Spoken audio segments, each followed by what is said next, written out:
अयोध्येमध्ये रामलल्लाच्या मूर्तीची प्राणप्रतिष्ठा सोहळा होत असताना संपूर्ण देशभरामध्ये आनंदाचं भक्तिमय वातावरण निर्माण झालं होतं।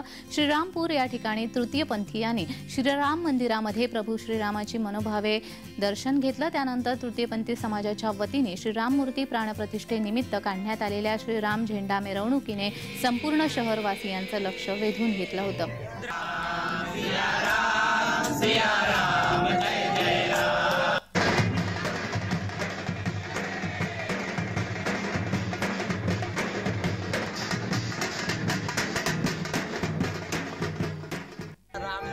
प्रतिष्ठेच्या त्या मुहूर्तावर आम्ही सर्व तृतीयपंथीयांनी आमच्या संस्थेतर्फे आपल्या श्रीरामपूरच्या राम मंदिराला तुळशी वृंदावन भेट दिला आहे आणि आम्ही सर्व खूप खुश आहेत आणि खूप आनंदाचं वातावरण आहे।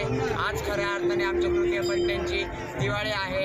या राम भगवानांनीच आम्हाला वरदान दिलं होतं कलियुगात, तर त्या वरदान आज खरं झालं। आमचे राम भगवान आले, आम्ही खूप खुश आहे, खूप आनंदी आहे।